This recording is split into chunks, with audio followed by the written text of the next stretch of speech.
नमस्कार, जनहित में आपका स्वागत है। मैं हूं वारिश अजहर आपके साथ। जनहित में आज हम बात करेंगे जन्म प्रमाण पत्र का फर्जीवाड़ा।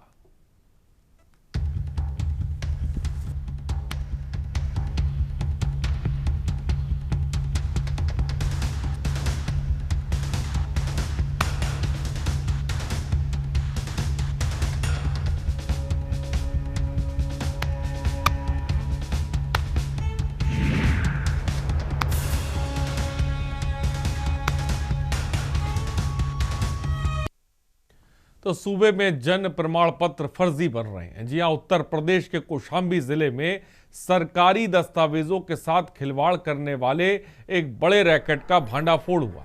जिले के बरवारी कस्बे में संचालित एक सहज जन सेवा केंद्र पर फर्जी जन्म प्रमाण पत्र बनाने का गोरखधंधा धड़ल्ले से चल रहा था और पुलिस ने इस मामले में केंद्र संचालक समेत 5 आरोपियों को गिरफ्तार भी किया। ये पूरा मामला तब रोशनी में आया जब काकदाबाद गांव के निवासी अब्दुल नादिर अपने बच्चों का आधार कार्ड बनवाने के लिए सिरातू सैती तहसील पहुंचे। वहां जब उन्होंने जन्म प्रमाण पत्र दिखाए तो दस्तावेजों की जांच कर रहे बाबू को कुछ शक हुआ। पोर्टल पर सत्यापन करने पर पता चला कि यह सर्टिफिकेट पूरी तरह से फर्जी है। इसके बाद जब पीड़ित ने गांव स्तर पर पड़ताल की तो चौंकाने वाले चीजें सामने आई। सिर्फ अब्दुल के बच्चे नहीं बल्कि गांव के कई अन्य बच्चे, जिसमें अनन्या है, दिव्यांशी है, सलोनी है, अर्चना है, राधिका, तमाम ऐसे बच्चे हैं जिनके प्रमाण पत्र इसी केंद्र से फर्जी तरीके के बनाए गए हैं। पीड़ित की शिकायत पर कोकराझ थाना पुलिस ने तत्काल हरकत में आते हुए केंद्र संचालक मनीष कुमार, उसके सहयोगियों सोनू, रिशाद, मोनू के खिलाफ मुकदमा दर्ज कर लिया है। पूछताछ भी लगातार इस पे की जा रही है और इस गिरोह के तार कहां-कहां जुड़े हैं और ये किस तरह से काम कर रहे हैं, इसकी भी जांच की जा रही है। सहज जनसेवा केंद्र के नाम पर फर्जीवाड़े की शिकायत में जिस जांच में दस्तावेज फर्जी पाए गए। आपको बता दें, इस पूरे मामले में इस घटना ने सरकारी सिस्टम की सुरक्षा और सहज जनसेवा केंद्रों की मॉनिटरिंग पर बड़े सवाल खड़े कर दिए हैं। इस गिरोह के पीछे क्या कोई विभागीय मिली भगत है, ये भी अहम सवाल है। इन सब के बीच कई ऐसे सवाल हैं और ग्राफिक्स के जरिए हम आपको दिखा भी रहे हैं फर्जी दस्तावेज किस तरह से कौशाम्बी में बनाए जा रहे हैं और ये गिरोह आखिर कैसे काम कर रहा है और कहां तक काम कर रहा है, इसके तार कहां तक जुड़े, ये फिलहाल अपने आप में बड़ा सवाल है। तमाम गेस्ट हमारे साथ जुड़ रहे हैं। राघवेंद्र सिंह चौहान भी, लेकिन अधिकारी का इस पर क्या कुछ कहना हम आपको दिखाते हैं। थाना कोखराज में अभी 5 लोगों के खिलाफ एक अभियोग दर्ज किया गया है और ये सहज जन सेवा केंद्र चलाते थे और इन्होंने कई लोगों के फर्जी जन्म तिथि प्रमाण पत्र बनाए हैं। इसमें एक व्यक्ति अपने 2 बच्चों का जन्म तिथि प्रमाण पत्र इनसे बनवाता है और फिर उसको लेकर आधार कार्ड बनवाने के लिए जब तहसील जाता है तो वहाँ पे पूरा जब वहाँ इसको वेरीफाई किया जाता है तो पता लगता है कि ये जन्म तिथि प्रमाण पत्र जो बना है ये फर्जी है।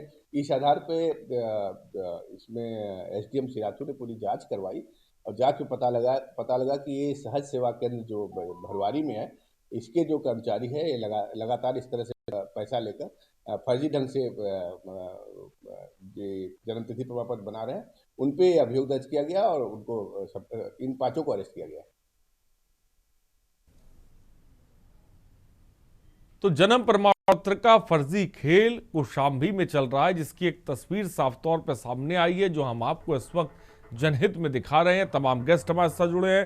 राघवेंद्र सिंह चौहान बीजेपी के नेता इस वक्त हमारे साथ हैं, बहुत बहुत स्वागत है आपका। पवन श्रीवास्तव वरिष्ठ पत्रकार इस वक्त हमारे साथ जुड़ गए, आपका बहुत बहुत स्वागत है।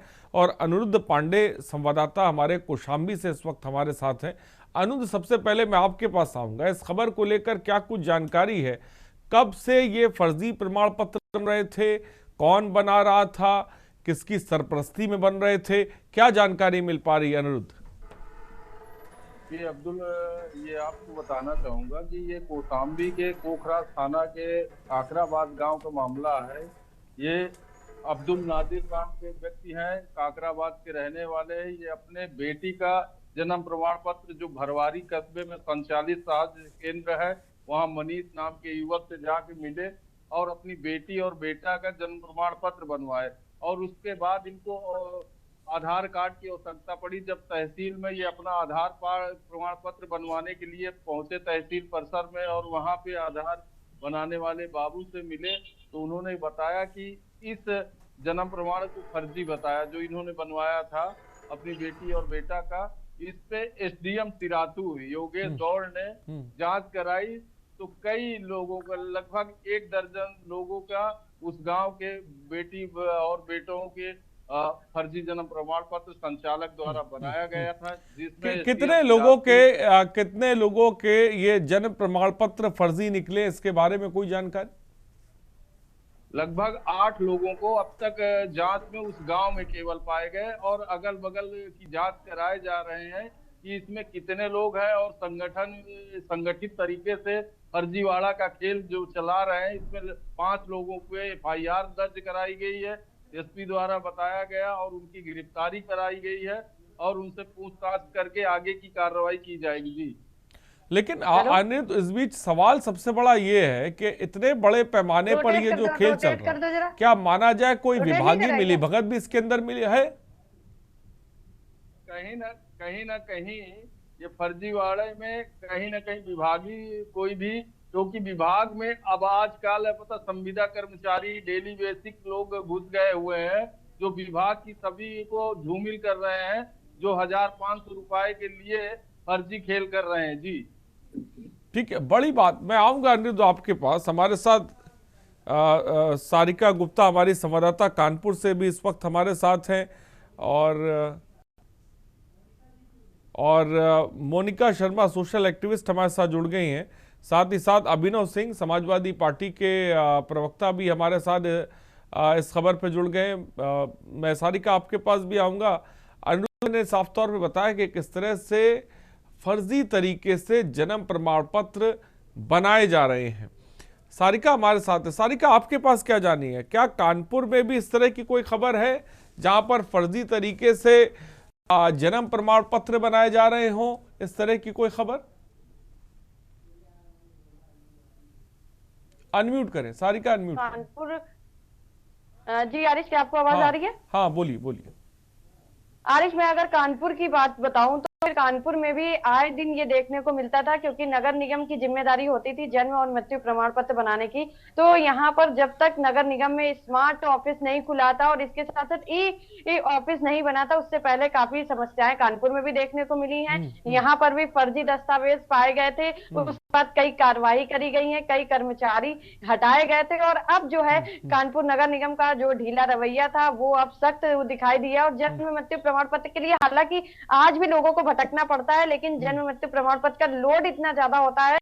आरिश, मैं बता दूं कि अब जो है नगर निगम के जितने 6 जोन हैं, क्योंकि नगर निगम में 110 वार्ड आते हैं और कानपुर की जो आबादी है वो लाखों की है, और ऐसे में इन 6 वार्डों में नगर निगम को बांटा गया और प्रत्येक वार्ड में अब जन्म मृत्यु काम होता है। तो ये जो 6 वार्ड है, इन 6 वार्डों में लोग अपने जन्म मृत्यु के दस्तावेज जो है वो बनवा सकते हैं। लोगों को कहीं भटकना नहीं पड़ेगा, बाकायदे एक डिपार्टमेंट बना दिया गया है, लोग वहां पर जाएं अपनी जानकारी लेकिन अभी सारिका आपने कहा कि लोगों को जन्म प्रमाण पत्र, मृत्यु प्रमाण पत्र के लिए भटकना पड़ रहा है। क्या मौजूदा वक्त में यही हालत है? हाँ बिल्कुल, मैं बता दूं आरिश कि कानपुर में भी ये आज भी है कि इतनी व्यवस्थाएं करने के बावजूद भी जो ढील रवैया कहें या फिर कर्मचारियों का को हटाना और फिर उनकी नई ज्वाइनिंग कहें या फिर ये कहे कि जो नया ढर्रा अपनाया जा रहा है उसके बिहाफ पे अब लोगों को यहाँ पर भी आज भी भटकना पड़ रहा है। आज भी लोग जो है जन्म मृत्यु प्रमाण पत्र पर बनवाना है, उसकी सही जानकारी ना मिलने के कारण वो वार्ड के जो जोनल कार्यालय बने हैं वहां पर वो भटक रहे हैं और फिर एकांत में वो जाकर अपने पार्षद के पास या फिर मुख्यालय जाकर वो जो है इसकी जानकारी कर रहे हैं और कई दिनों बाद वो अपने जन्म मृत्यु प्रमाण पत्र के जो दस्तावेज उनको बनवा पा रहे हैं। हालांकि अगर सही तरीके से देखी जाए, जल्दी मैं अपने के न्यूज के दर्शकों को जरूर दिखाऊंगी कि कानपुर में किस तरीके से जन्म मृत्यु प्रमाण पत्र में धांधलेबाजी चल रही है। हालांकि फर्जीवाड़ा जो होता था वो अब काफी हद तक की रोका जा चुका है, लेकिन जो लोगों की परेशानी है वो कम होने की बजाय और भी बढ़ चुकी है, क्योंकि लोगों को सही जानकारी नहीं मिल रही है और कानपुर में अभी भी लोग जो है जन्म मृत्यु प्रमाण पत्र बनवाने के लिए भटक रहे हैं। ठीक है अनिरुद्ध, एक तरफ तो हम देख रहे हैं कि फर्जी दस्तावेज बन रहे हैं, दूसरी तरफ जो बात है, क्या जन्म प्रमाण पत्र और मृत्यु प्रमाण पत्र के लिए कौशाम्बी में भी लोगों को धक्के खाने पड़ रहे हैं? जी बिल्कुल आरिफ जी, बताना चाहूंगा कि ये कौशाम्बी जिले में सभी तहसील और ब्लॉक में ये बनाए जाते हैं। ब्लॉक स्तर हो गया, नगर पंचायत स्तर, नगर पालिका स्तर से जन्म प्रमाण पत्र, मृत्यु प्रमाण पत्र जारी होने लगा। अस्पताल से जो जारी हो जाते हैं बच्चों का, तो अच्छी बात है। भूल चूक है, पता है कि किसी ने नहीं बनवाया तो उनको कम से कम सालों चक्कर काटना पड़ता है। उसके लिए तमाम तरह की प्रोसेस है। सेक्रेटरी से लगवाइए रिपोर्ट, बीडीओ से लगवाइए, एसडीएम से लगवाइए, पहले एसडीएम का चक्कर काटिए, फिर ब्लॉक का चक्कर काटिए, सेक्रेटरी से मिलिए, प्रधान से मिलिए, और उसमें यहाँ तक गांव के जो प्रधान होते हैं उनसे भी लिखवाइए, और गांव में जो आंगनबाड़ी होती है उनकी रिपोर्ट लगवाइए कि हाँ बच्चा कहाँ पैदा हुआ, आशा से लगवाइए। इस तरह तमाम तरह की समस्याएं आती है। जनता को और पब्लिक को बहुत झेलना पड़ता है जन्म प्रमाण पत्र और मृत्यु प्रमाण पत्र को लेकर। ठीक है, ठीक है। फिलहाल अनिरुद्ध, बहुत बहुत शुक्रिया जुड़ने के लिए, और सारिका आपका बहुत बहुत शुक्रिया जुड़ने के लिए।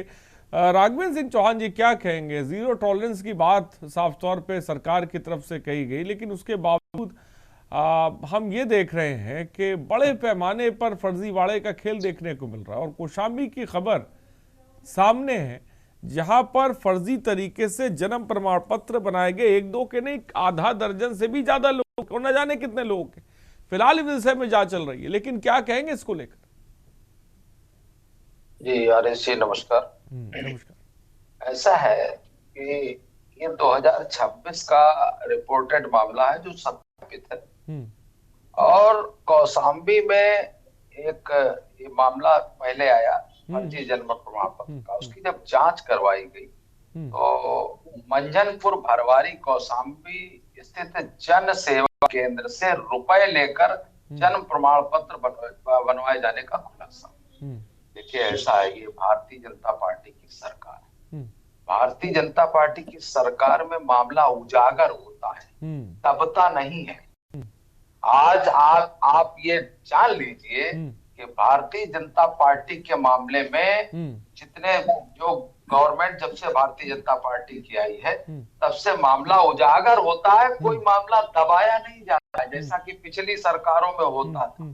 सिस्टम में गड़बड़ी है तो भी उजागर होती है, और प्रशासन सक्रिय नहीं है तो भी उजागर होता है, और मिली भगत है तो भी उजागर होता है। लेकिन जब उजागर होता है, सुन लीजिए, जब उजागर होता है तो मामला दर्ज होता है। जब मामला दर्ज होता है तो आरोपी चिन्हित होता है, और आरोपी जब चिन्हित होता है तो उसको दंड का अधिकारी होता है और दंड मिलता है। और हमारे यहाँ दंड ऐसा वैसा नहीं मिलता है, उसकी पुश्तें याद करती है, ऐसा दंड मिलता है। एक बात राघवेंद्र जी मैं पूछना चाहता हूँ, ये जांच की आंच बड़े लोगों तक क्यों नहीं पहुंचती है? आपकी सरकार में भी या इससे पहले की सरकारों में भी 5 लोगों पर कार्रवाई होगी, गिरफ्तार हो गए, लेकिन ऐसा नहीं होगा कि ये खेल चल रहा होगा तो किसी ना किसी की सरपरस्ती में चल रहा होगा। तमाम ऐसे मामले, लेकिन जांच की आंच क्या हर सरकार में सीमित रहती है?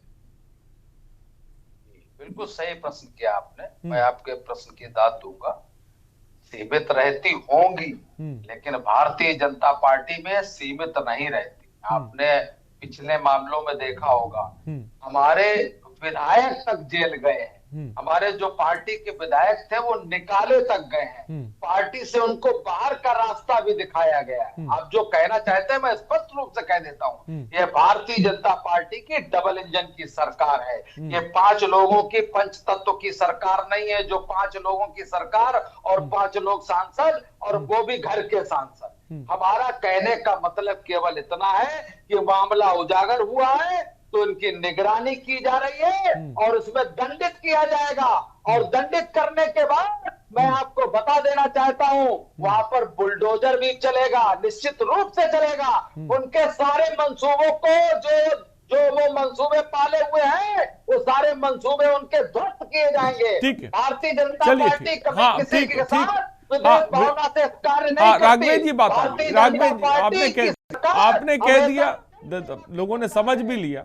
अभिनव सिंह हमारे साथ है। अभिनव सिंह जी, विवेक राघवेंद्र जी साफ तौर पे कह रहे हैं कि भाई हमारी सरकार में उजागर होते हैं कौशाम्बी का मामला, जन्म प्रमाण पत्र फर्जी पाए गए। कानपुर में भी हमने देखा कि जन्म प्रमाण पत्र और मृत्यु प्रमाण पत्र को लेकर लोगों को परेशान होना पड़ता है। कौशाम्बी में तो हद ही हो गई। हमने ये देखा कि सहज सेवा केंद्र पर बड़े पैमाने पर फर्जी दस्तावेज बनाए जा रहे थे, मोहरें लग रही थी, और बाद में पता ये लगा कि भाई ये तो प्रमाण पत्र फर्जी है। क्या कहेंगे अभिनव इसको लेकर? बहुत बहुत धन्यवाद इस पर चर्चा में शामिल करने के लिए आपका। रही बात भारतीय जनता पार्टी की, तो जब आप आकलन करेंगे कि भारतीय जनता पार्टी सत्ता में आई कैसे, तो आपको समझ में आ जाएगा। जिस तरह टीवी में प्रचार किया जाता है सरी गली और रद्दी वस्तुओं का, कि अधिक से अधिक इसका बिक्री हो, अधिक से अधिक इसका बड़े पैमाने पर इसका सेल आउट हो, तो टीवी उसका एक बड़ा माध्यम है, प्रचार प्रसार करता है, तो जनता सोचती है कि अरे बाप रे बाप, ये टीवी में दिखा रहा है, इसका बहुत अच्छा रिस्पांस होगा। उसी तरह भारतीय जनता पार्टी का उदय हुआ। टीवी के माध्यम से भारतीय जनता पार्टी ने करोड़ों रुपए खर्च करके प्रचार तो आप भी कर सकते हैं, आपका उदय क्यों नहीं हो पा रहा है? प्रचार तो आप भी कर सकते हैं। पार्टी के लोग प्रचार में विश्वास नहीं करते, संघर्ष में विश्वास करते हैं। आजीवन समाजवादी पार्टी, माननीय नेताजी का भी नारा था कि संघर्ष करके समाजवादी पार्टी हमेशा सत्ता में आई और आती रही है। रही बात भारतीय जनता पार्टी की, तो ये प्रचार प्रसार वाली पार्टी है। अगर इनके अधिकारी, इनके मंत्री, इनके विधायक भ्रष्टाचार नहीं करेंगे, लूट नहीं करेंगे, कमीशन नहीं करेंगे, तो कहां से क्या माना जाए विपक्ष संघर्ष से पीछे हट गया? प्रचार तंत्र पर आधारित है।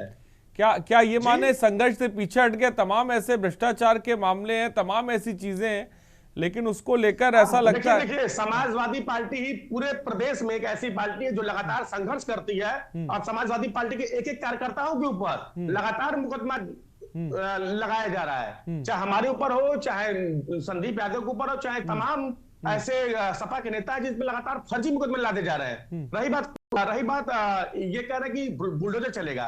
मैं पूछना चाहता हूं कि कोडीन में शामिल व्यक्तियों पे कब बुलडोजर चलेगा? बुलडोजर चलता है अजहर साहब, इनके यहाँ बुलडोजर चलता है, सिर्फ उन पर चलता है जो दलित है, जो पिछड़ा है, जो अल्पसंख्यक है, उन पे बुलडोजर चलता है। स्वजातियों के खिलाफ बुलडोजर नहीं चलता है। बड़े बड़े अपराधी जो इनको सरकार को, जो इनको पैसा दे रहा है, जो उनको सरकार संभाल रहा है, उस पर कभी बुलडोजर नहीं चलता है। इनकी अगर हैसियत हो, मैं राघवेंद्र जी को कहता हूं कि अगर राघवेंद्र जी की हैसियत हो तो एक नाम बता दे जिसमें बुलडोजर चला हो, एक नाम बता दे जिसमें बुलडोजर चला हो। या तो पूरी तरह से व्यवस्था बना लिए थे कुलदीप सिंह सेंगर को बाहर निकालने का, वो तो माननीय सुप्रीम कोर्ट का आदेश था कि उसको फिर से न्याय मिला पीड़िता को। ये लोग बलात्कारियों को महिमा मंडित करने में लगे हुए होते हैं, पहली चीज। दूसरी चीज, मुझे अच्छे से वो तस्वीर याद है कि रात को 12 बजे उस महिला को टायर से उसका अंतिम संस्कार किया गया था। एक छोटी सी बच्ची, आप ही के माध्यम से मैंने न्यूज में देखा था, छोटी सी बच्ची। अभिनव जी मैं आऊंगा।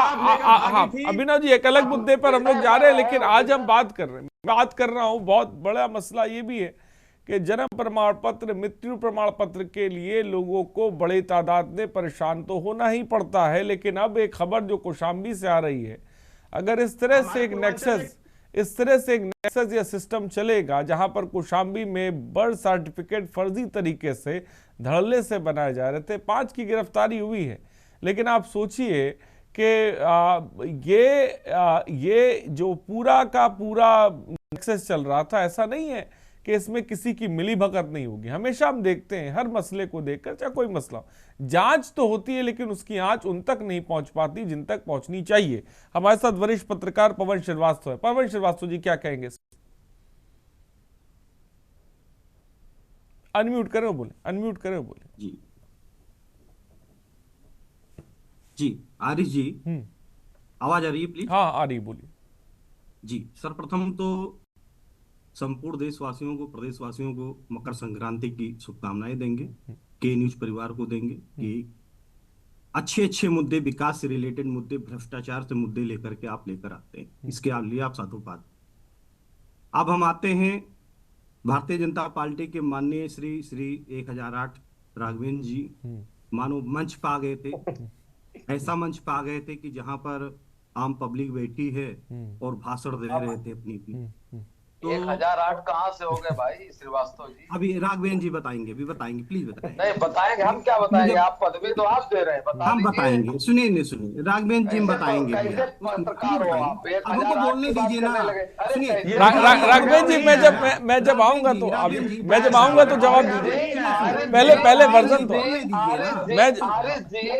ये पत्रकार है कि 1008 के विभूषण से विभूषित करने वाले अरे ये सुनिए तो श्रीमान जी, स्वयं नेता लग रहे हैं सुनिए हमको। सुनिए अरे राघवेंद्र जी सुनिए, क्या बोल रहे हो, क्या अरे बोल रहे हो? सुनिए नहीं, तो कैसे आप पहले सुनना पसंद करिए। पत्रकार हो, मैं समझ में नहीं आ रहा। सुनिए 1000 आर्टिकल विभूषण करने लगे। एक अच्छे अरे वक्ता भाई, बनिए। राघवेंद्र जी, राघवेंद्र जी, एक ठीक है, ऐसी टिप्पणी मत करिए। मैं चाहूंगा अपनी बात को रखिए इस मुद्दे पर।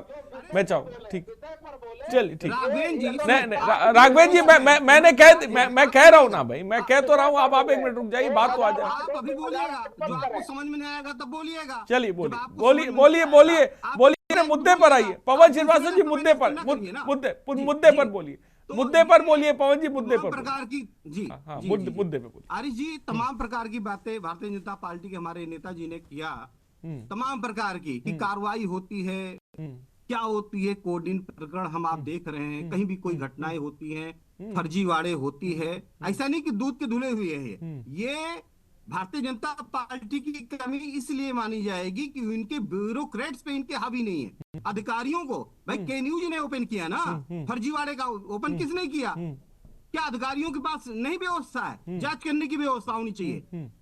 कैसे फर्जीवाड़ा होगा? एक ये फर्जीवाड़ा हुआ है, आप किसी भी तहसील में मुआयना कराइएगा, अरे जी टीम भेज करके तहसील में मुआयना कराइएगा, 2 4 6 केस 10 केस आपको वहां पे मिलेंगे। ये ऐसा नहीं कि भारतीय जनता पार्टी सरकार में हो रहा है, इससे पहले समाजवादी पार्टी सरकार थी, उसमें भी हो रहा था। ये सभी के सरकार में हो रहा है। जब तक अधिकारी निष्पक्ष नहीं होंगे, अधिकारी जो बड़े अधिकारी हैं उनके पास तक चाबुक नहीं चलती है।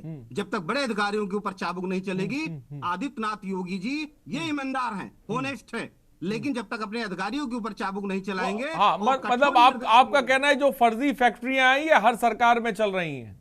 निश्चित तौर से चल रही है। ये आज नया तो चल नहीं रहा है। समाजवादी पार्टी थी तब भी चल रही थी, सही बात थी तब भी चल रही थी, कांग्रेस थी तब भी चल रही थी। सहमत।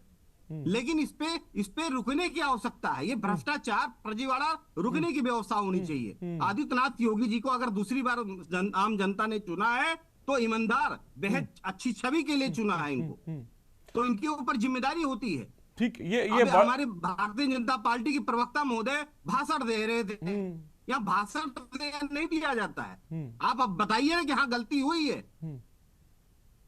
आप अपनी बात एक्सेप्ट नहीं करेंगे, आप कह देंगे तत्काल पत्रकार के ऊपर आरोप लगा देंगे। लेकिन रही बात, देखिए ये मैंने तो 1008 पर कहा था, केवल 1008 पर कहा था। नहीं राघवेंद्र जी, ठीक, ये बड़ी बात देखिए निकल कर आई कि फर्जीवाड़े की जो फैक्ट्रियां हैं ये कैसे बंद होंगी, ये अपने आप में बड़ा सवाल है। सरकारें किसी की भी रही हो, लेकिन ये फर्जीवाड़े की फैक्ट्रियां, भ्रष्टाचार फलता फूलता रहा है। और एक मामला कौशाम्बी का, और न जाने अगर जांच कराई जाए तो तमाम तहसीलों से, जगहों से ऐसे मामले साफ तौर पे निकल कर आएंगे। ब्रेक का वक्त हो चला, मैं आऊंगा। तो कौशाम्बी में जन्म प्रमाण पत्र का फर्जीवाड़ा साफ तौर पे देखने को मिला है। यहां पर रुकते हैं, एक छोटे से ब्रेक के लिए। हम जल्द हाजिर होंगे, आप बने रहिए हमारे साथ।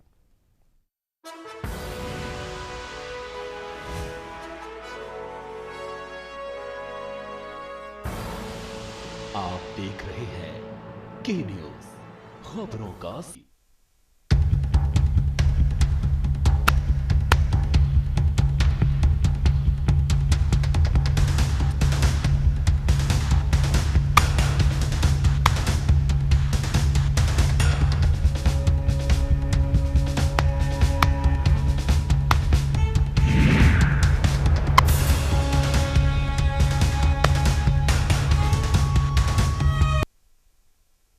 के बाद आपका स्वागत है। और ये सवाल हम पूछ रहे हैं कि फर्जीवाड़े वाली जो फैक्ट्रियां हैं, आखिर इन पर कैसे लगाम लगेगी? जिस तरीके से भ्रष्टाचार फल फूल रहा है, कौशाम्बी हो या तमाम जगहों, और जाके देख भी सकते हैं। हम ये नहीं कहते कार्रवाइयाँ होती हैं, लेकिन क्यों कार्रवाई उस तक नहीं पहुंच पाती जहां तक पहुंचना चाहिए?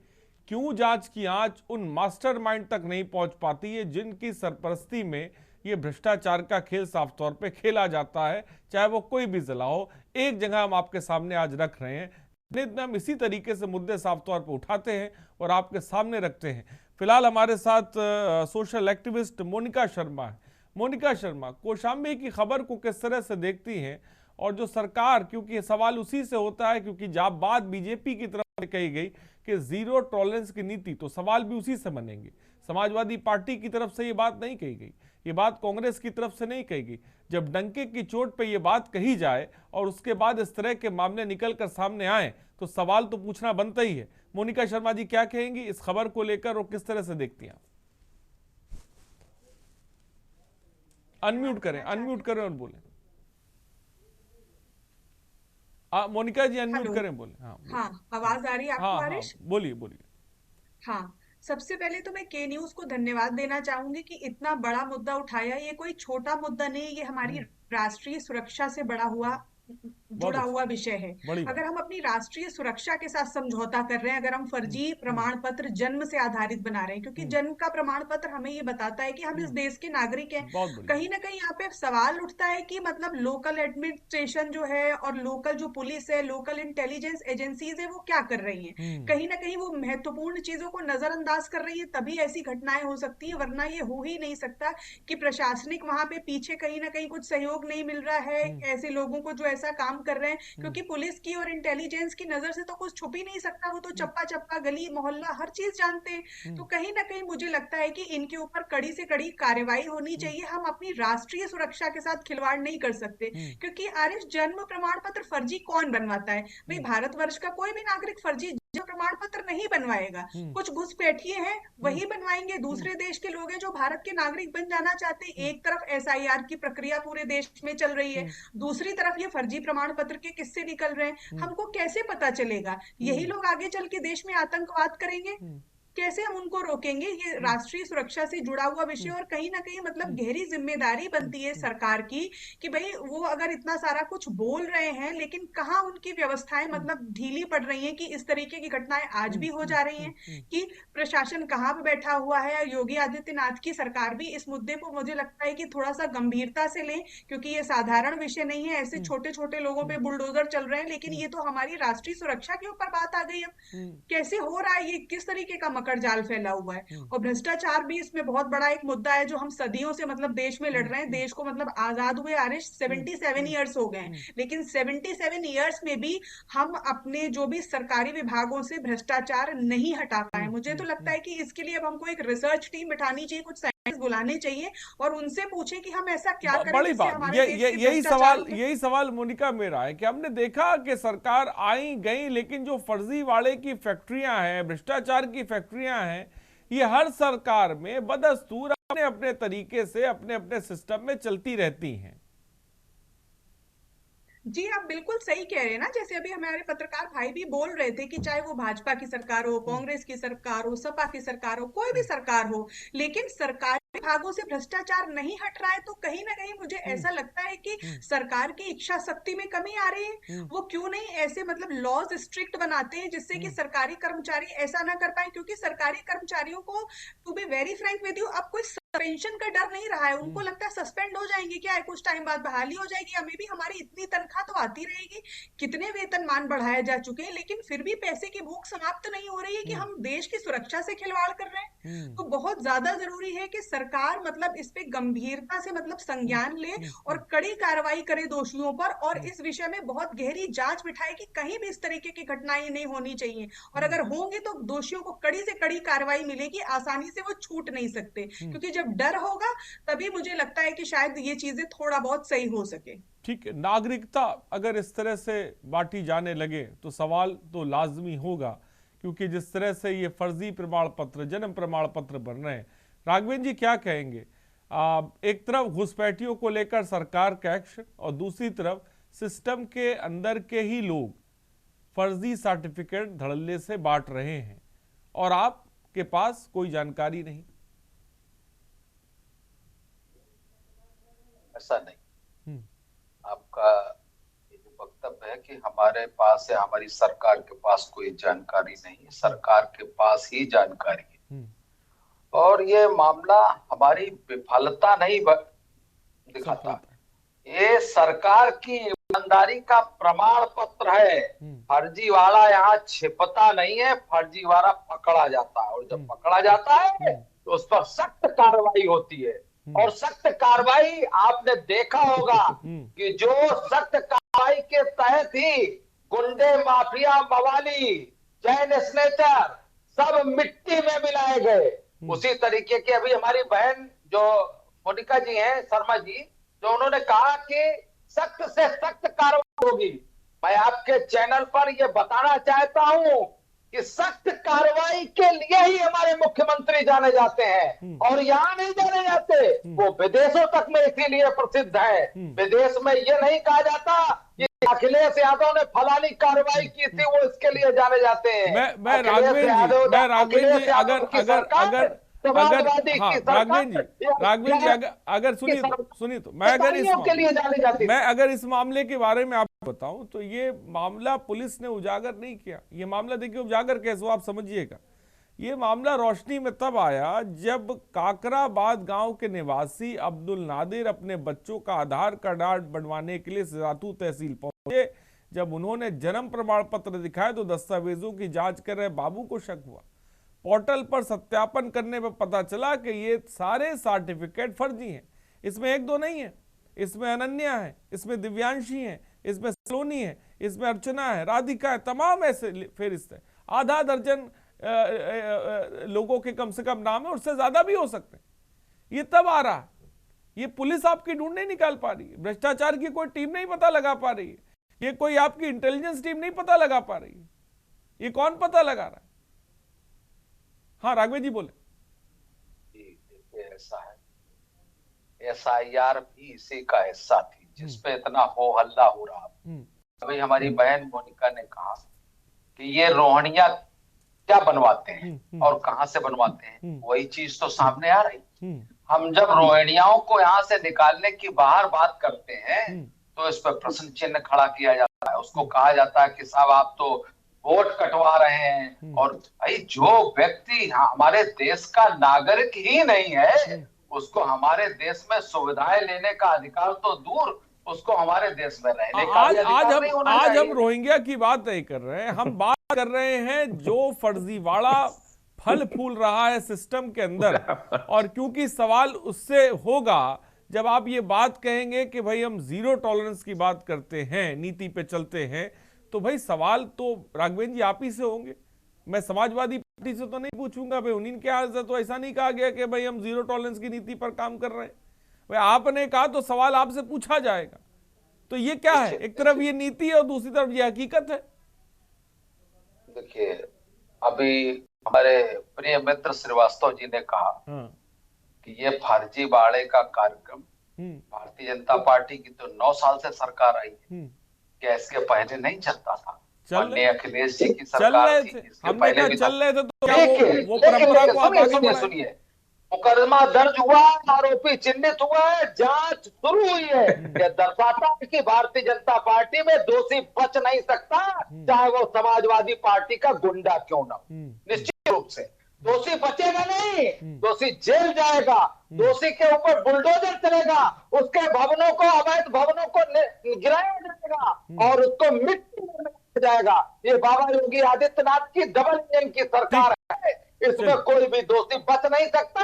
और मामला उजागर हुआ है तो मामले का पूरी हद तक जाएंगे और जो उसमें दोषी है उसको सजा दिलाकर ही चैन। मैं चाहूंगा, मैं आता हूं। अभिनव जी कुछ कहना चाह, अभिनव जी। मुझे तो हंसी आ रही है। पहले आवाज मेरी आ रही है ना? हाँ आ रही है, बोलिए। मुझे तो हंसी आ रही राघवन जी पे। पहले तो राघवन जी 1008 आपको एक बात पूछना चाहता हूँ, आपको शर्म है या नहीं? तुमको शर्म है? 1008 कह रहे हो, तुमको शर्म है? तुम तो बेशरम आदमी हो, तुम तो बहुत बड़ा बेशरम हो। जनता देख रही है, जनता देख रही है, जनता देख रही है। बेशरम अभिनव जी मैं देखिए एक बात स्पष्ट कर दूं। देखिए मैं एक चीज स्पष्ट कर दूं। मैं ठीक है राघवेंद्र जी एक मिनट रुकिए। अभिनव जी एक मिनट पहली बात तो ये देखिए, डिबेट में पहली बात ये कि व्यक्तिगत होने की जरूरत नहीं है। मेरी आप सभी से रिक्वेस्ट है, तमाम सभी पैनलिस्ट बहुत समझदार लोग हैं और देश की जनता सुन रही है, तमाम लोग देखते हैं ये जनहित कार्यक्रम है, यहाँ पे लोग कॉल भी करते। पहली बात तो सुनिए, पहले बात तो राघवेंद्र जी सुनिए, व्यक्तिगत होने की किसी को भी जरूरत नहीं है। किसी पर व्यक्तिगत टिप्पणी करने की जरूरत नहीं है। मैं चाहूंगा कि मुद्दे से मुद्दे की पॉइंट टू पॉइंट बात होनी चाहिए और तथ्यात्मक बात होनी चाहिए, जो जो जो जो इस कार्यक्रम का मूल उद्देश्य भी है। ठीक है, मैं देखिए साफ मैं कह रहा हूँ, राघवेंद्र जी और अभिनव जी, पवन श्रीवास्तव जी, तमाम लोग बैठे हुए हैं। ठीक है, अभिनव जी तथ्यात्मक तौर पे अपनी बात को रखें, मैं चाहूंगा ये मुद्दे से ना हटे। देखिए अजहर साहब, देखिए हमारे पूर्वांचल में एक कहावत है, सूप तो सूप चलनियों बोले जमन 72 छेद। भारतीय जनता पार्टी के एक एक अंग में छेद है। और रही बात ये रोहिंग्यों और घुसपैठियों की बात करते हैं, इन्हें शर्म नहीं आता है क्या? तो भारतीय जनता पार्टी के जितने भी नेता बेशर्मी की हदें पार कर गए हैं, उसी तरह राघवेंद्र जी भी बेशर्मी एक दर्शक जुड़ गए, मैं चाहूंगा उनको भी ले लेते हैं बीच में। मेरी बात सुनिए, के न्यूज नहीं, अजहर साहब मेरी बात सुनिए, पहले मेरी बात सुनिए।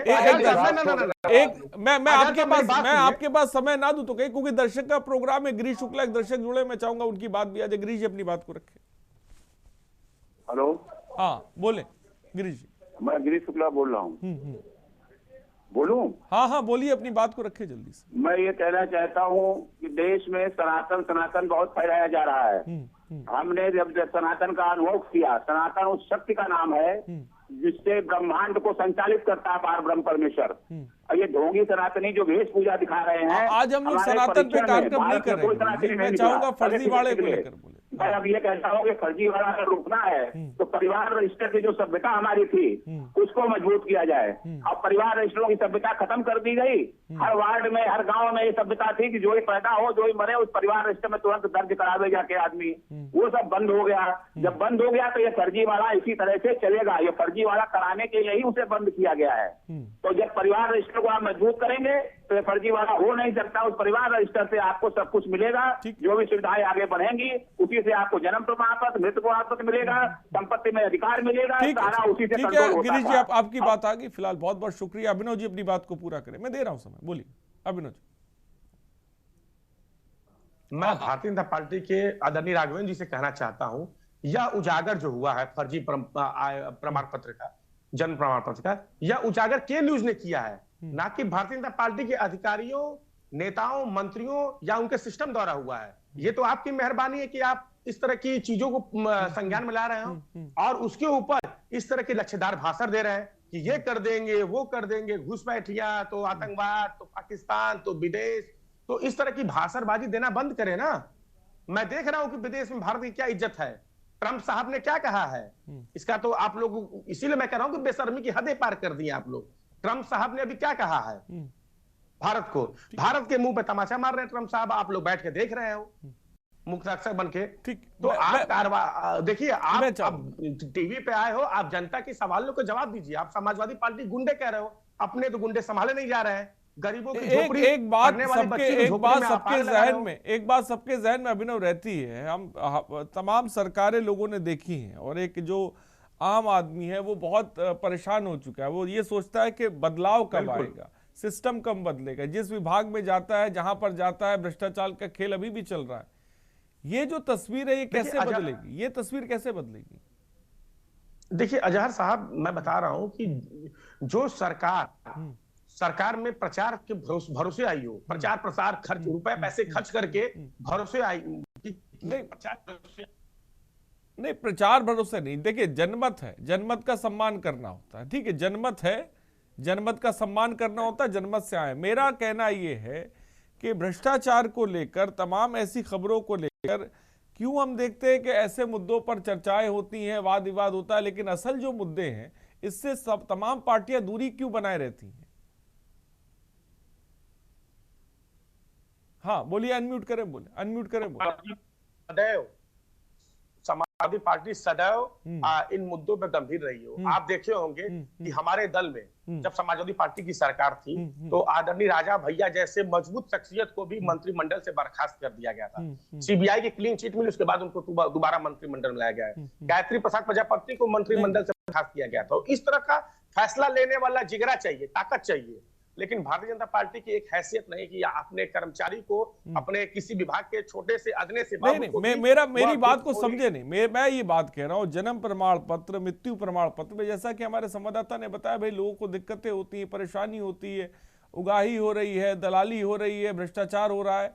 क्या ये मुद्दे समाजवादी पार्टी की नजर में मुद्दे नहीं? अभी हम नेताओं के, बड़े नेताओं की बातें नहीं कर रहे, हम कह रहे क्या ये मुद्दे नहीं है आपकी नजर में? क्या ये इनको लेकर संघर्ष नहीं करना चाहिए? जब इतनी बड़ी बात कही गई हो सत्ता पक्ष की तरफ से, जीरो टॉलरेंस की बात, तो आपके पास तो बहुत कुछ है खेलने के लिए, तो इन सब चीजों की तरफ ध्यान क्यों नहीं? बताइए अभिनव जी। देखिए अजहर साहब, समाजवादी पार्टी के एक एक कार्यकर्ता, हर नेता पूरी तरह से अपने जिले में जहां उसको समझ में आता है कि भ्रष्टाचार है,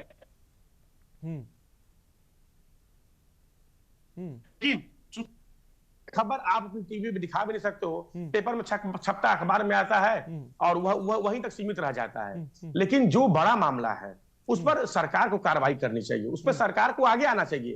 हमारा काम है प्रश्न उठाना, हमारा काम है सरकार को का ध्यान आकर्षित।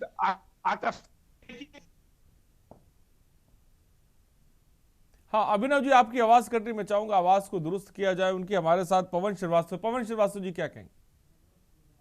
जी हरीश जी, अभी समाजवादी पार्टी के महोदय, हमारे प्रवक्ता महोदय बड़ी बड़ी बातें कर रहे थे।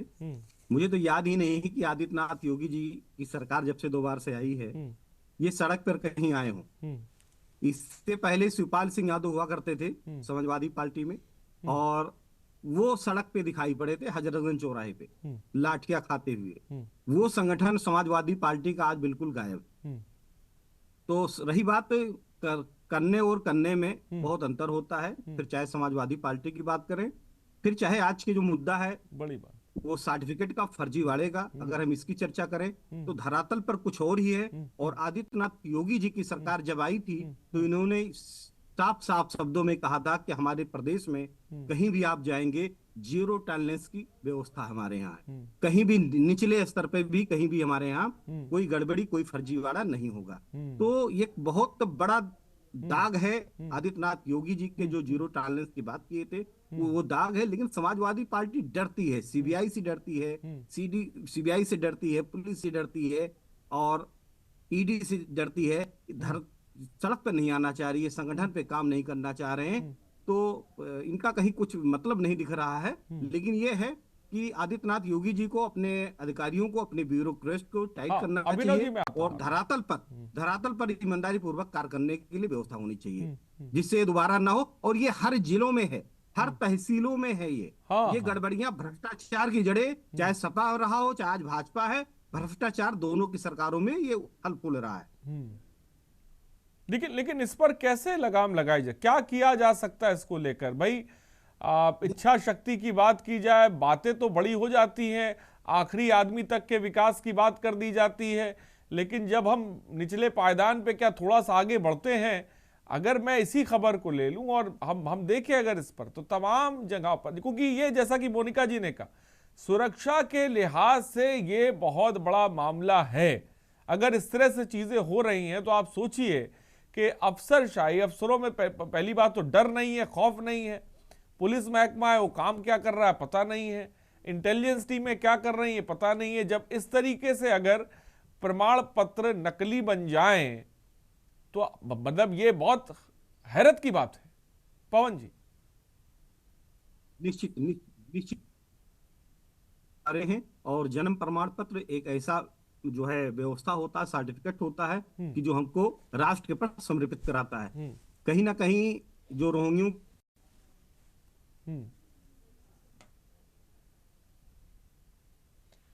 हाँ ठीक है, मैं आपके पास आवाज नहीं आ रही, मोनिका जी मैं आपके पास आता हूँ। जिस तरह से बात करी जाती, मंत्री आजम खान साहब का रहा हो जी, ठीक है मैं आता हूँ। मोनिका जी एक बात कही जाती है, हम तमाम नेताओं के मुंह से एक ये चीजें सुनते हैं, विकास एक सतत प्रक्रिया है जो चलती रहती है।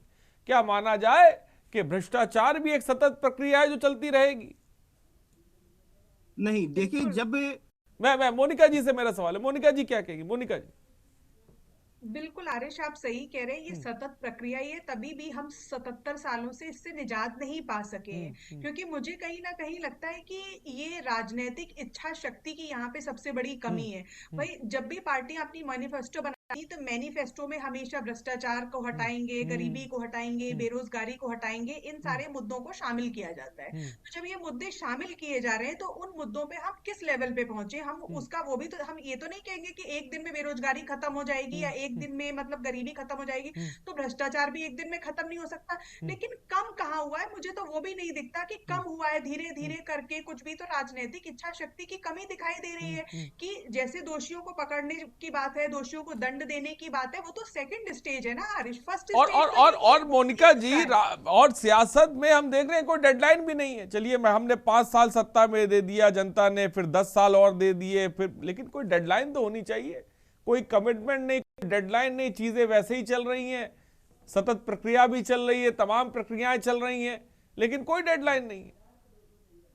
जी बिल्कुल, आप सही कह रहे हैं ना। देश की जनता भोली है, अच्छी अच्छी बातों में फंस जाती है, लेकिन वहां पे शुरुआत कहाँ हुई, भ्रष्टाचार को रोकने के लिए किस सरकार ने क्या किया, हम किस लेवल पे पहुंचे, कहीं भी उसकी मतलब वो जो कहते हैं ना कि अकाउंटेबिलिटी, कोई अकाउंटेबिलिटी नहीं है। सिर्फ बोल दो आकर के कि हम ये करेंगे, हम ये करेंगे, हम ये करेंगे, और वापस में बाद में आपस में राजनीतिक जो पार्टियां हैं वो मिलकर के मतलब डिबेट में लड़ लेती है, लेकिन मुझे लगता कि जमीनी स्तर पे वो उस चीज के लिए काम कर रहे हैं। भाई अगर ये घटना हमारे पकड़ में आई है तो ये हो ही क्यों रही थी पहले, ये बात आती है ना। दोषियों को तो हम पकड़ लेंगे, ठीक है, उनको दंड भी दे देंगे, लेकिन ऐसे कुछ और दोषी किसी और जिले में निकल आएंगे, फिर किसी और प्रदेश में निकल आएंगे, तो हम कब तक अपने देश की सुरक्षा से खिलवाड़ करते रहेंगे? क्योंकि ये देश की सुरक्षा से जुड़ा हुआ मामला है। कोई भी आएगा अपना फर्जी दस्तावेज बना देगा और कह देगा हम भारत का नागरिक है, फिर यहाँ पे वो ट्रेनों में पथराव करेगा, फिर वो ऐसा कुछ हरकतें यहाँ पे करता रहेगा और हमारा देश परेशान होता रहेगा। तो ये बात है कि राजनीतिक दलों को यहाँ पे अपनी एक वो लेनी पड़ेगी कि चाहे कुछ भी हो, हम स्ट्रांगली इसके ऊपर काम करेंगे। अगर हम स्ट्रांगली काम नहीं करेंगे, दोषियों को दंड नहीं देंगे, तो बिल्कुल भी ये सारी चीजें होने वाली नहीं। और लॉज स्ट्रिक्ट होने चाहिए, चाहे जितने भी नियम बना लो, लेकिन नियम बनने के बाद उनको लागू होना, उनका डर होना, कुछ ऐसी कड़ी सजाएं दी जाए और उनके मामले मतलब जनता में आए, तो लोगों को लगेगा ना कि अगर हमने ये किया तो अब हम बच नहीं पाएंगे। क्योंकि प्रशासनिक अधिकारियों को बिल्कुल भी कोई डर नहीं है। डर नहीं है तभी तो ये हो पा रहा है ना। भाई एक बच्चे को पढ़ाई में एग्जाम में फेल हो जाने का डर होता है आरिश, तो वो पढ़ाई करता है। यहाँ पे प्रशासनिक अधिकारियों ने ज्वाइन कर लिया, उन्हें डर नहीं है कि कुछ नहीं है, हमें तो सहयोग प्रशासन का मिलता ही रहेगा। डर के ही ये सारी घटनाएं हो रही हैं। तो मैं यही कहूंगी सभी पार्टियों से कि दोषियों को दंड देने से पहले इस बात के ऊपर आप लोग अपने मंत्रिमंडल में बैठक करिए और विचार विमर्श करिए कि ये हो ही क्यों रहा है, होना क्यों नहीं अभी तक रुक पाया है। ठीक है, चलिए मैं आता हूँ। राघवेंद्र जी, एक बहुत बड़ी बात, हम जनहित में लगातार ऐसे का मुद्दे लेकर आते हैं, भ्रष्टाचार से जुड़े हुए तमाम ऐसे मसले आप भी आते हैं, और क्योंकि वरिष्ठ नेता है, लेकिन इन सब के बीच हम ये देखते हैं, और क्योंकि इसमें क्योंकि जनहित कार्यक्रम है, ये कोई आज हम पॉलिटिकल मुद्दा नहीं लेके बैठे हैं, हम चाहते हैं बात अच्छी हो, जायज़ हो, दर्शक सुन रहे हैं और वो अब ऊब चुके हैं चिल्लम चिल्ली से, तमाम चीज़ों से। तो मेरा आपसे ये कहना है कि क्या एक आम आदमी जो वोट देता है, जो सरकार को सत्ता में लाता है, चाहे वो कोई भी सरकार हो या किसी भी जनप्रतिनिधि को जिताता है, वो ये सोचता है कि हम बदलाव देखेंगे, हम भ्रष्टाचार मुक्त देखेंगे, हम मानते हैं कि भाई ये कम से कम चेंजमेंट तो देखेंगे, लेकिन तस्वीर बदलती हुई नहीं दिखती। क्या मौजूदा वक्त माने वो इच्छा शक्ति अभी भी उस स्तर पर आपके अंदर भी नहीं है जिसकी उम्मीद लोग कर रहे हैं? जी, मोनिका बहन ने बहुत अच्छी बात कही, अकाउंटेबिलिटी तय करनी, ठीक है, बिल्कुल सही बात, मैं इसका समर्थन करता हूँ। तय होनी चाहिए, तय हुई भी है और तय करेंगे भी। देखिए, इसके बाद तुलनात्मक दृष्टिकोण में जाना पड़ेगा कि जो समाजवादी पार्टी की सरकारें थी, तो कांग्रेस की प्रभु कहां से घुस जाते हैं भाई, इनको आप रोकिए। फाइनल कमेंट अपना पूरा करिए, फाइनल कमेंट राघवेंद्र जी जल्दी से। तुलनात्मक दृष्टिकोण देखना पड़ेगा कि कितने बेईमान और भ्रष्ट लोग थे शासन में इसके पहले, और हमने इसको कहां तक लाकर खड़ा किया है। जीरो टॉलरेंस की जो हम बात करते हैं, जीरो टॉलरेंस कहां तक आया है? मैं मानता हूं कि 100% जीरो टॉलरेंस नहीं आ पाया, लेकिन क्या अकाउंटेबिलिटी में ये भी तय होता है कि अगर मेरी कोई फॉल्ट है तो वो भी गिनी जानी चाहिए। जो पिछली सरकारों की फॉल्ट थी, कितनी बड़ी फॉल्ट थी कि वो लोग आतंकवादियों के मुकदमे लेते थे। ऐसा तो हमारी सरकार ने कभी सोचा भी नहीं और करने की सोचती भी नहीं। जीरो टॉलरेंस की स्थिति जो हमने बनाई है, निश्चित रूप से जीरो टॉलरेंस पे हम आकर रहेंगे और जो इस तरीके के बैड एलिमेंट्स हैं, जो इस तरीके की दुर्भावना से ग्रसित लोग हैं, जो बीच में इस तरीके की बातें करते हैं, जो इस तरीके की बातें ना करके और शासन को गुमराह करने की बात करते हैं। चलिए ठीक, राघवेंद्र जी ठीक है, फाइनल कमेंट आपके। अभिनव जी जल्दी से, कम शब्दों में फाइनल कमेंट। तमाम भ्रष्टाचार को लेकर हम देखते हैं कितना समाजवादी पार्टी, हम देखते हैं कि वो संघर्ष नहीं दिखाई पड़ रहा है, इतने बड़े बड़े मसले हैं, मुद्दे हैं, लेकिन क्या विपक्ष मौजूदा समय पे संघर्ष से पीछे हट गया है? मेरा सवाल आपसे। अभी बता रहा हूँ। अजहर साहब, पहले मेरी राय सुनने से पहले राघवेंद्र जी का माइक ऑफ करा दीजिए ताकि मैं अपनी बात को कह सकूं। कम शब्दों में कहिएगा, वक्त ज्यादा। बिल्कुल बिल्कुल, इनके राघवेंद्र जी का माइक बंद कर दीजिए आप। देखिए साहब, रही बात बंद नहीं होगा, तुम्हारे कहने तो माइक बंद नहीं होगा। चैनल देखिए, देखिए चैनल वो आप बिगाड़ रहे, सो बिगाड़ रहे ना, नहीं, आप सो बिगाड़ रहे। मैं यही बात अभिनव में आप अपनी बात को पूरा करें। आप कहा इन सब चीजों, मैं सुना लो चुपचाप, अपनी बात को पूरा, अपनी बात को रखें, काम खत्म है, मुद्दे पे आइए, बात को रखिए, घुमाना फिराना क्या। हाँ बताइए। देखिए जैसा अभी पवन श्रीवास्तव जी कह रहे थे कि समाजवादी पार्टी ईडी और सीबीआई से डर रही है। अभी 2 दिन पहले की घटना मेरठ में, सरथाना विधानसभा मेरठ में अतुल प्रधान हमारे समाजवादी पार्टी के विधायक है, उन्होंने धरना बैठा और अखिलेश जी ने फोन किया कि अतुल प्रधान तब तक मत उठना जब तक आश्वासन नहीं मिल जाता है। अगर समाजवादी पार्टी के लोग, नेता डरते ईडी सीबीआई से तो इस तरह का हौसले वाला कदम नहीं उठाते हैं। इलाहाबाद में संदीप यादव जी पे मुकदमा हो रहा है, गाजीपुर में मेरे ऊपर खुद 11 मुकदमे हो गए भारतीय जनता पार्टी के। हम जब आंदोलन करते हैं मुकदमा मेरे पे लग जाते, मेरे पास दर्जनों मुकदमे मेरे ऊपर है। पहली चीज। दूसरी चीज, ये इनको शर्म नहीं आ रही है कि जो चीज, आप समझिएगा जनता को कैसे ये लोग मूर्ख बनाते हैं भारतीय जनता पार्टी के लोग। आपके टीवी चैनल द्वारा ये फर्जी चीजों को पकड़ा गया, फर्जी चीजों को संज्ञान में लाया गया और उस आपके क्रेडिट को ये लच्छेदार भाषण दे रहे हैं कि बुलडोजर चला देंगे तो आतंकवाद हो गए, तो पनाहगर्दी दहशत फैला रहे हैं। इनको शर्म नहीं आ रही है। सोचिए, जिस देश का प्रधानमंत्री आदरणीय मोदी जी जब देश की सत्ता संभालने आए थे तो कहे थे कि हमको बस 5 साल का चौकीदारी का जिम्मा दीजिए, हम 2 करोड़ हर साल नौकरी देंगे। जब इनके शीर्ष नेता इस तरह की झूठी बातें करते हैं तो ऐसे लोगों से, ये छुटभैया नेता है, इनसे इस तरह की उम्मीद। चलिए ठीक है, वक्त की थोड़ी सी कमी है। फिलहाल बहुत बहुत शुक्रिया राघवेंद्र जी हमसे जुड़ने के लिए। अभिनव आपका बहुत बहुत शुक्रिया, मोनिका शर्मा जी बहुत बहुत शुक्रिया, पवन श्रीवास्तव जी आपका बहुत बहुत शुक्रिया। तो जन्म प्रमाण पत्र का फर्जीवाड़ा है, उससे बड़ा सवाल ये है कि सरकारें किसी भी रही हो, लेकिन ये जो फर्जीवाड़े की फैक्ट्रियां हैं ये आखिर कब खत्म होंगी, सवाल अपने आप में बड़ा है। और इन सब के बीच एक सवाल और है कि विकास की सतत प्रक्रिया की जो बात की जाती है कि भ्रष्टाचार भी एक सतत प्रक्रिया में मौजूदा वक्त में तब्दील हो गया है, जो निरंतर आगे बढ़ रहा है, रुकने वाला है नहीं, या इसके बारे में सोचा नहीं जा सकता। फिलहाल जनहित पे इतना ही, बने रहिए हमारे साथ। नमस्कार।